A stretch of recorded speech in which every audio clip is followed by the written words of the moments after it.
Queridos irmãos, muito bom dia. Que a preciosa paz esteja sobre a sua vida. Eu quero compartilhar uma palavra da parte de Deus que está no meu coração. E te convido a meditar comigo. 2 de Tessalonicenses, capítulo 2. Isso é profecia. É claro que se falando em profecia, o YouTube está cheio, mas cheio de profetadas. Quero falar simplesmente a profecia da palavra de Deus. A palavra de Deus contém toda a revelação, toda a profecia a qual precisamos. O que temos de fazer é assimilar em nosso coração, crer e aceitar a vontade de Deus na nossa vida. Isso que vou ler agora. O apóstolo Paulo estava preso e alguém, um falso profeta, escreveu cartas em nome de Paulo, amedrontando os cristãos da época. E muitos, por não terem discernimentos, ficaram polvorosos, amedrontados. Precisou então o apóstolo Paulo escrever a segunda carta para demonstrar, advertir os irmãos. E esta carta preciosa serve para o elevo espiritual da igreja do Senhor Jesus, que está aguardando o dia de Cristo. O dia de Cristo, o arrebatamento da igreja. É claro que na palavra profética tem 2 dias, o dia do Senhor e o dia de Cristo. Já está escrito na palavra de Deus: ai daqueles que esperam o dia do Senhor. Porque o dia do Senhor é dia de vingança, dia de trevas e de densas trevas.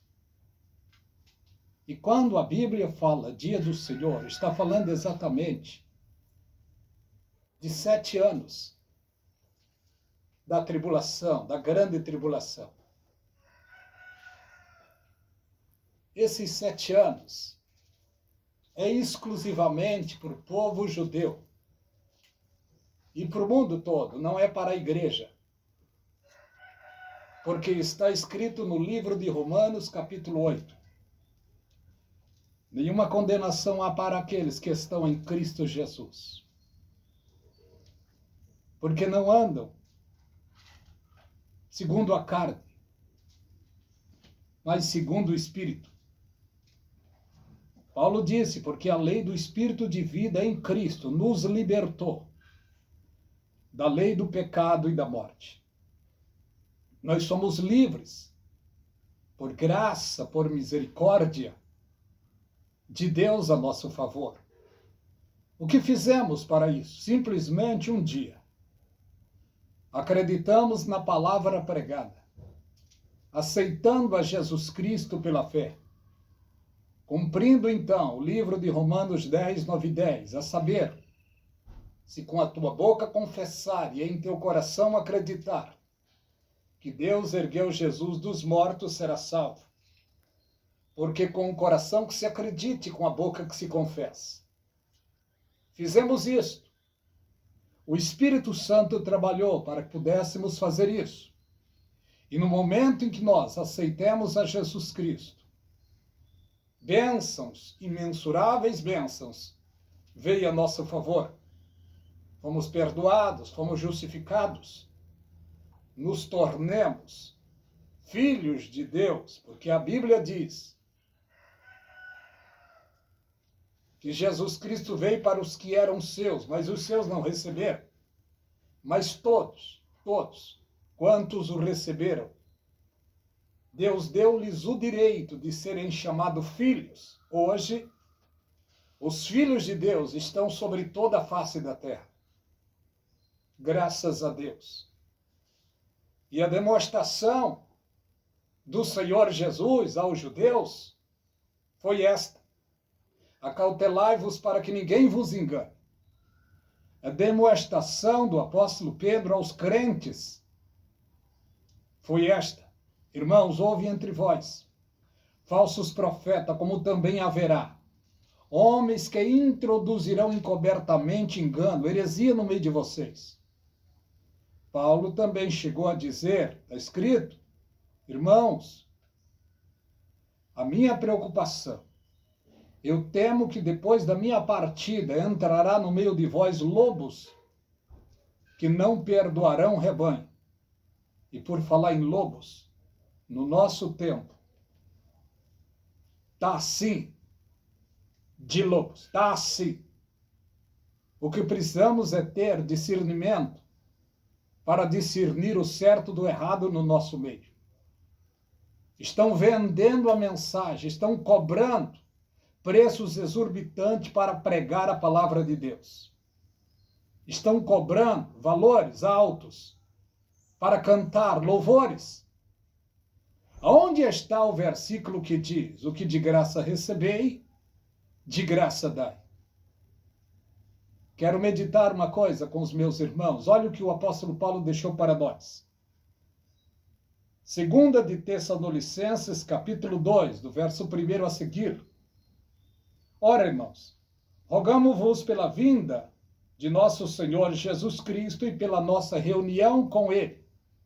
Quem vai ter a reunião com Cristo nos ares não é o mundo, não é os judeus, é a igreja que um dia pela fé aceitara Jesus Cristo e se esforçaram para permanecer de pé diante de Deus. Esses serão levados para ter uma reunião com Jesus, além das nuvens. Paulo disse que não vos movais facilmente do vosso entendimento, nem perturbeis, quer por espírito, quer por palavra, aliás, quer por epístola,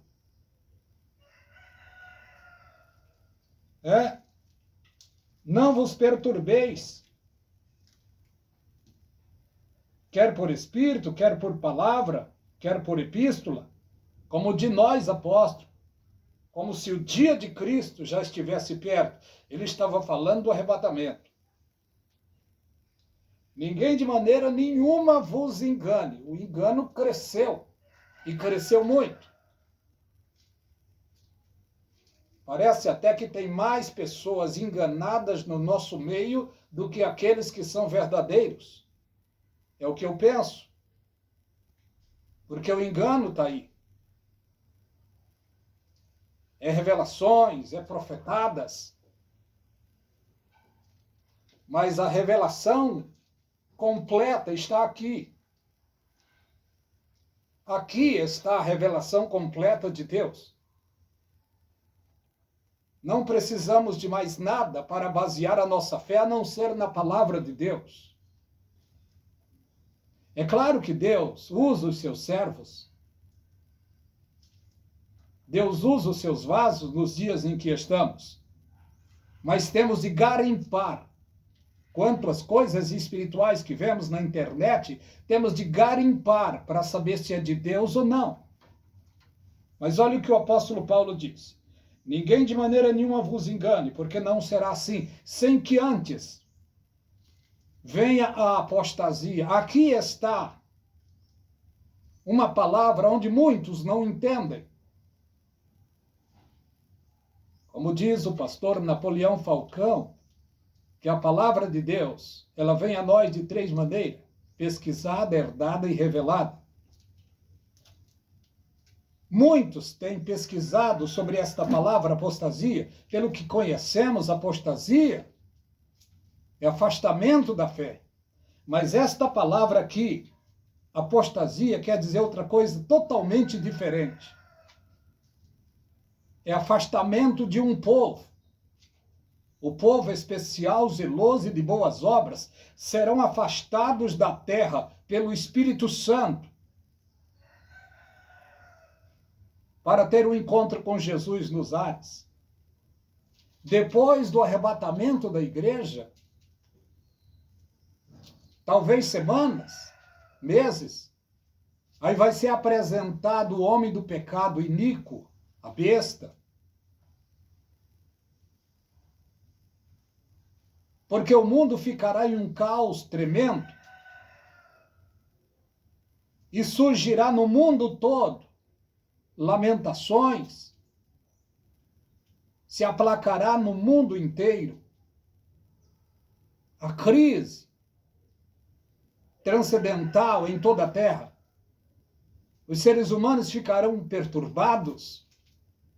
Os donos do mundo farão, então, uma reunião de urgência e de emergência para colocar os seus planos em ação. E o interesse deles é dominar o mundo. E está na palavra de Deus. No livro do Apocalipse, capítulo 6. Essa reunião de 1 hora será de urgência para equilibrar, especialmente na ótica política, porque o mundo ficará desordenado politicamente. Este homem será colocado como dominador do mundo. Satanás já tem preparado este homem. A igreja não verá este homem, por enquanto só especulações. Mas a igreja não estará aqui na terra quando ele for apresentado pelas mídias a nível mundial. A igreja estará com Jesus. Porque está escrito na palavra de Deus. 1 Tessalonicenses, capítulo 4, verso 14, olha o que diz. Porque se cremos que Jesus morreu e ressuscitou, também aos que em Jesus dorme, Deus os tornará a trazer com ele. Boa parte da igreja já está no paraíso. E no momento do arrebatamento, Jesus Cristo trará eles. E eles tomarão seus corpos e ressuscitarão. Depois a igreja viva e atuante será transformada e certamente se uniremos à igreja que foi arrebatada, a igreja que foi arrebatada não, a igreja que foi transformada, que estava morta e foi transformada. Vivos e mortos, agora com corpos glorificados, subirão ao encontro do Senhor. Olha o que diz no 15. Dizemos, pois, isto pela palavra do Senhor, que nós, os que ficarmos vivos para a vinda do Senhor, não precederemos aos que dormem. Nós que estamos vivos não vamos na frente, não. Primeiro eles vêm com o Senhor e tomam seus corpos e ressuscitam. E depois uma transformação ocorrerá na igreja viva e atuante que está na terra. E quando eu estou dizendo igreja, eu não estou falando o nome do meu ou do seu ministério, não. Porque, infelizmente, no nosso tempo, tem igrejas por aí que tomam o céu só para os seus membros. É um engano de Satanás. A igreja de Cristo está sobre toda a face da terra. Porque está escrito sobre ela que ele comprou para Deus seres humanos de todas as nações, tribos, povos e línguas. Jesus Cristo comprou. E olha o que vemos também no capítulo 5 de 1 Tessalonicenses, capítulo 5 e verso 9. Porque Deus não nos destinou para a ira, mas para a aquisição da salvação por nosso Senhor Jesus Cristo. A igreja fiel e atuante não passará pela grande tribulação, porque Deus não destinou ela para a ira, não, mas para o gozo, para o regozijo eterno. E quem então passará pela grande tribulação? Como estão dizendo aí que a igreja vai passar, concordo, a igreja vai passar, mas não a igreja fiel. A igreja que passará pela grande tribulação, junto com os judeus, é a igreja de Laodiceia. A igreja que Jesus Cristo o aconselhou. A soberba estava sobre esta igreja e está sobre esta igreja. Os holofotes, o dinheiro, a fama, os pregadores desta igreja, da igreja de Laodiceia, cobram e cobram caro para pregar.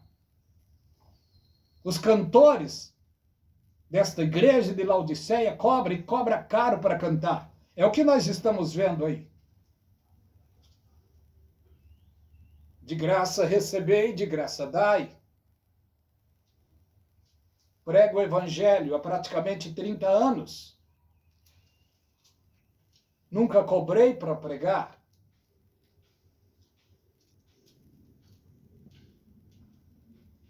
O que devemos fazer é entregar nas mãos de Deus, Ele cuida dos seus. E olha o que vemos pela palavra de Deus aqui. Antes que venha a apostasia e se manifeste o homem do pecado, o filho da perdição, o qual se opõe e se levanta contra tudo que se chama Deus e adora, de sorte que se assentará no trono de Deus, querendo parecer Deus. No meio da grande tribulação, o anticristo, já popular, ovacionado pelo mundo todo, ele vai se achar no direito de ser chamado Deus. Farão então um trono no templo, no terceiro templo que está para ser construído. E ele então se assentará. Quando os judeus vierem para prestar culto, sacrifícios, serão decepcionados mais uma vez. Então eles serão perseguidos e mortos. Jesus Cristo já disse a eles: eu vim em nome de meu Pai, não me receberam. Virá outro em seu próprio nome, a esse vocês o receberão. Em outras palavras, Jesus Cristo disse: Jerusalém, Jerusalém, quantas vezes eu quis ajuntar os teus filhos como uma galinha junta os pintinhos e não quiseste. Por causa disso, o povo judeu sempre tem sofrido e tem uma sentença dura de sofrimento para se cumprir ainda mais na vida deles. Porque uma determinada ocasião, o governador, que eu farei com Jesus chamado Cristo, o povo judeu, disseram: crucifica-o, crucifica. Mas e o seu sangue? O povo disse, em alto e bom som, que o seu sangue caia sobre nós e sobre os nossos filhos. A pior tragédia, a pior bobagem que fizeram foi, no meio da sua eloquência, responder o governador desta maneira. Por isso é o povo mais sofrido da terra. E tem uma sentença ainda de sofrimento maior sobre os que estão vivendo hoje. E logo vai se revelar, vai se aplacar isto sobre a terra. Enquanto vivemos no dia chamado hoje, é tempo de nos voltarmos a Deus, de reconhecer Jesus como único e suficiente Salvador da nossa vida. Eu quero parar por aqui. Meu querido irmão, minha querida irmã, você que gosta da meditação da palavra de Deus, compartilhe esta palavra. Coloque nos grupos. O canal A Voz do Atalaia só fala a palavra de Deus. Aqui não tem profetada. Aqui não tem visagem. Aqui falamos simplesmente a palavra de Deus. Que a graça e paz da parte de Deus e da do Senhor Jesus seja de maneira forte sobre a tua vida. Que Deus vos abençoe rica e abundantemente.